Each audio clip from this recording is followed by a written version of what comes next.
शिव महापुराण की कथा कर रही है।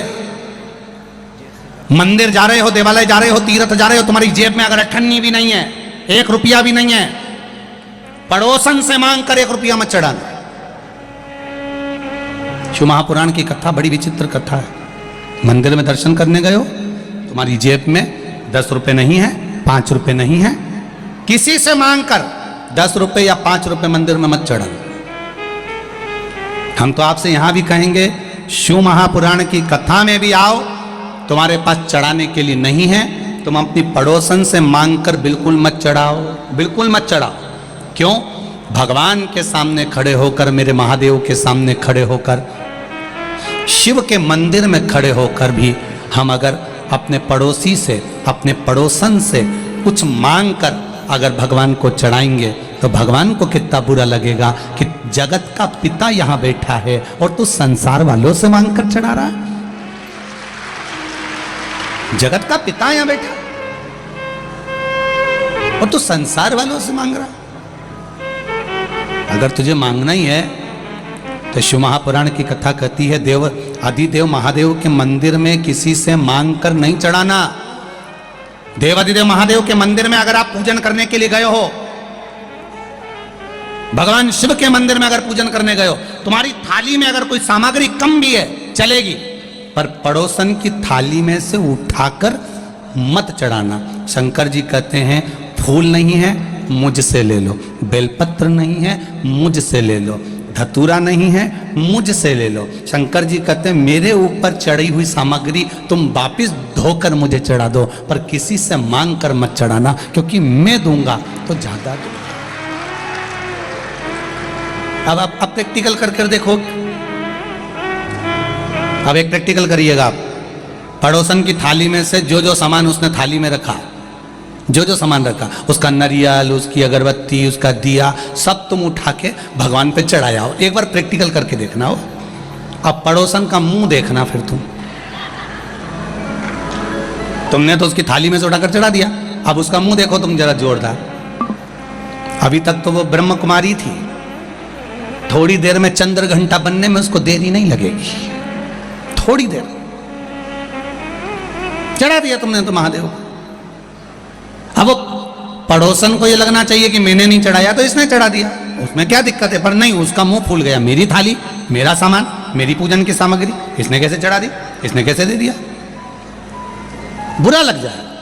पर अब शिव जी के पास में बेलपत्र चढ़ी है, शंकर जी के पास में बेलपत्र चढ़ी है, शंकर जी के पास में धतूरा चढ़ा है। शिव जी से बेलपत्र मांगा तुमने, शंकर जी से बेलपत्र लिया तुमने, और वही बेलपत्र देवादिदेव महादेव का लेकर तुमने शंकर जी को चढ़ा दिया।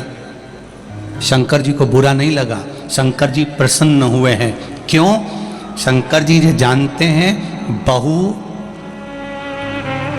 सास से कुछ मांगे तो अच्छी लगती है, बहू पड़ोसन से कुछ मांगे तो अच्छी लगती है क्या?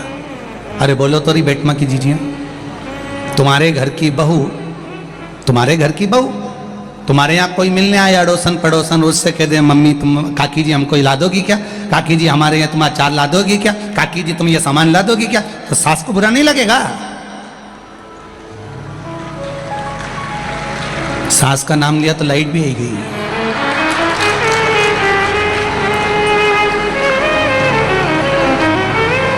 जरा विचार करिए आप, थोड़ा स्मरण करिएगा।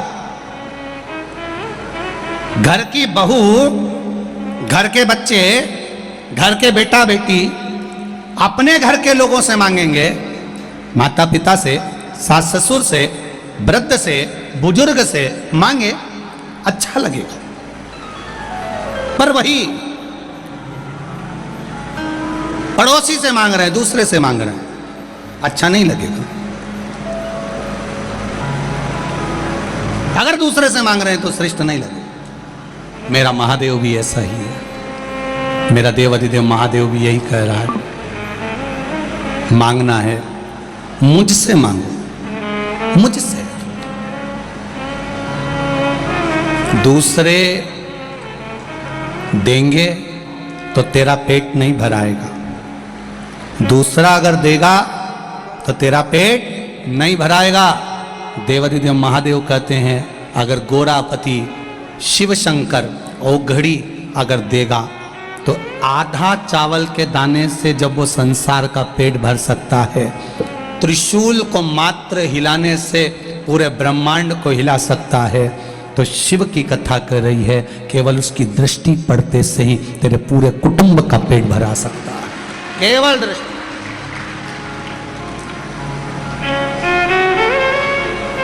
भोलेनाथ दया करना मैं तेरे भरोसे हूँ, मेरे बाबा दया करना मैं तेरे भरोसे हूँ ना। शिव महापुराण की कथा कहती है कष्ट है शरीर में, रोग है शरीर में, ताप है शरीर में। इस ताप को, रोग को, कष्ट को कोई दूसरा नहीं झेलेगा, झेलना आपको पड़ेगा।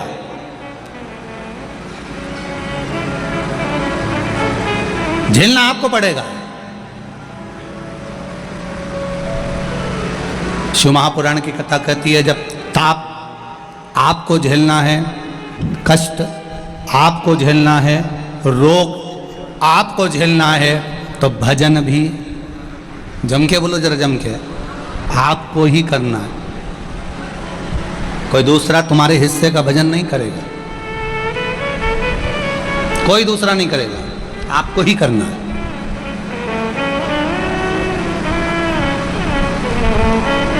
चले ब्राह्मण शिव महापुराण की कथा मंदिर के अंदर बैठकर कर रहे थे, चिल्ला पड़े हर हर महादेव। जैसे ही बोले हर हर महादेव, देवराज को क्रोध आ गया। देवराज को लगा मेरे तो शरीर में ताप पड़ रहा है, बुखार आ रहा है, शरीर में कष्ट हो रहा है और रोग हो रहा है, बीमारी हो रही है, और ये पंडित जी को पड़ा हर हर महादेव बोलने का। थोड़ी देर पंडित जी ने कथा सुनाई, फिर बोल दिए हर हर महादेव, फिर बोले, फिर लगा इसको।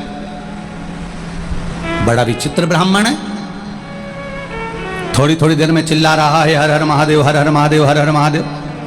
आ गया गुस्सा, चोरी का सामान उठाया, चल दिया वापिस।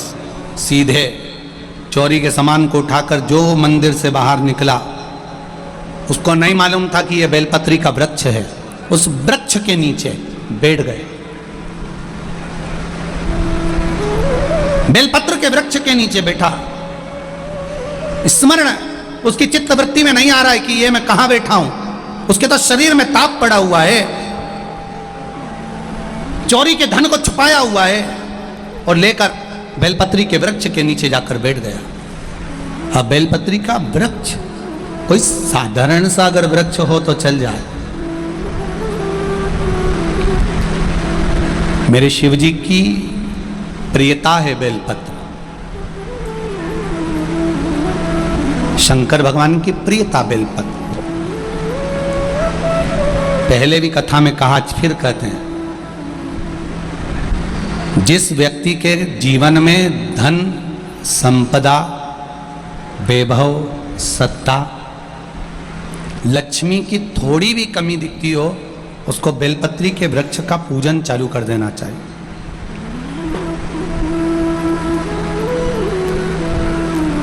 जाओ सोमवार के दिन बेलपत्र वृक्ष के नीचे जल चढ़ाकर, जल का सिंचन कर कर, उसी बेलपत्र के नीचे शाम के समय पर संध्या काल में, प्रदोष काल में भगवान देवाधिदेव महादेव गौरी शंकर का स्मरण करो। बेलपत्र की जड़ की ओर, बेलपत्र की तना की ओर, बेलपत्र के वृक्ष की ओर तुम्हारा मुख हो। कोई आसन नहीं, कोई आसन नहीं, केवल बेलपत्र के वृक्ष की ओर तुम्हारा मुख हो। जहां बेलपत्री का वृक्ष है उसके नीचे बैठकर, उसकी छाया में, उसकी ओट में पंचाक्षर मंत्र नमः शिवाय, या फिर षडाक्षर मंत्र ओम नमः शिवाय, या फिर श्री शिवाय नमस्तुभ्यम का स्मरण कर कर अपने हृदय की बात गौरी शंकर से, महादेव से कहे। शिव महापुराण की कथा कहती है 7 दिनों में एक दिन सोमवार का ऐसा होता है जिस दिन 33 कोटि देवी देवता बेलपत्री के वृक्ष के नीचे बैठकर भगवान शंकर और पार्वती का स्मरण करते हैं और शिव पार्वती उनकी झोलियां खुशियों से भरते हैं। देवता भी जिनका भजन कर रहे हैं वो बेलपत्री के वृक्ष के नीचे। लक्ष्मी, मां लक्ष्मी भी बेलपत्र के वृक्ष के नीचे निरंतर विराजमान होती है। और आप लोगों से एक निवेदन और करना चाहेंगे, ये मनुष्य का शरीर जब तक रहे, ये मानव की देह जब तक रहे, जिंदगी में एक बेलपत्री का वृक्ष अपने रहते रहते कहीं पर भी लगाना, उसको बड़ा करना, उसको बड़ा कर कर जैसे अपने बच्चे को बड़ा करते हो ऐसे लगाकर बड़ा कर कर महादेव से कहना कि मैंने अपनी जिंदगी में, मैं मर भी जाऊं, मेरे प्राण छूट भी जाएं, मेरे जाने के बाद मेरे घर के लोग एक लोटा जल चढ़ाएं ना चढ़ाएं, बेलपत्री चढ़ाएं ना चढ़ाएं, पर ये वृक्ष मैंने बेलपत्री का लगा दिया, अगर मैं मर भी गई तो मेरे मरने के बाद भी मेरे हाथ की बेलपत्र महादेव को चढ़ती रहेगी, महादेव को प्राप्त होती रहेगी। लगाओ, एक बेलपत्री के पौधे को छोटे से बड़ा करो, बड़े से बड़ा करो, बड़े से बड़ा करो, और बड़ा करने के बाद उसको कहीं तुम्हारी मर्जी पड़े जहां उस बेलपत्री के वृक्ष को लगाओ। चले भी गए तो तुम्हारे हाथ का लगा हुआ बेलपत्री का पौधा, तुम्हारे हाथ की वो बेलपत्र देवादिदेव महादेव को चढ़ती रहेगी। चले भी गए कि क्या ले जाओगे, क्या लाए, तुम कहना मेरा पुण्य मेरे साथ में जाएगा, मैंने जो दान करा, मैंने जो पुण्य करा, मैंने जो सत्कर्म करा, सावन के महीने में, अधिक मास के महीने में, चतुर्मास के महीने में मैंने अगर किसी भूखे को भोजन कराया, एक गिलास पानी पिलाया है, मैंने अगर किसी रूप में भी किसी की सहायता करी है, वो पुण्य मेरा मेरे साथ जाएगा, वो किसी दूसरे के साथ नहीं जाएगा। हमारा करा गया कर्म हमारा। बाणासुर शिव का उपासक, एक काम था उसका, बाणासुर का, एक बेलपत्री को शंकर भगवान पर समर्पित करता था। एक बेलपत्र शिव को समर्पित।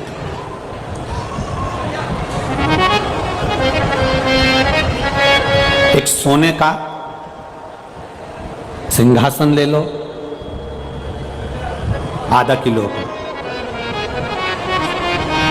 आधा किलो सोने का सिंहासन बनवाओ, उस पे एक शालिग्राम भगवान की शिला रख दो, उनका श्रृंगार भी सोने से कर दो, हीरे पन्ने से कर दो, और उस सिंहासन को किसी एक ब्राह्मण को अगर हम दान कर दें, उससे दुगना फल एक बेलपत्री शंकर भगवान को समर्पित करने से प्राप्त हो जाता है।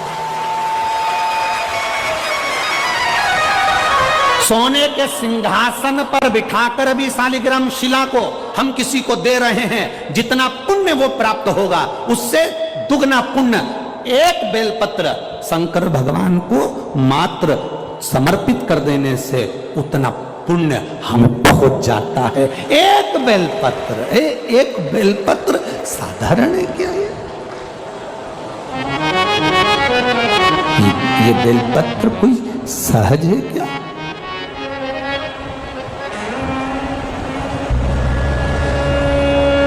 चौसठ देवियां, योगनियां, ब्रह्मा विष्णु महेश, 33 कोटि देवी देवता सब इस बेलपत्र के अंतर्गत विराजमान है। इस बेलपत्र में बारिश का मौसम चल रहा है, सावन भादो, ये सब बारिश के मौसम है। आप जिंदगी में एक काम अच्छा करिएगा,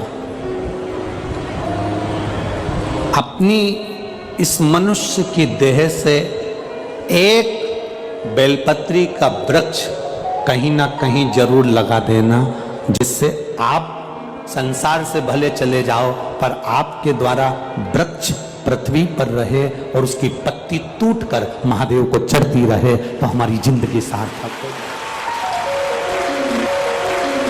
एक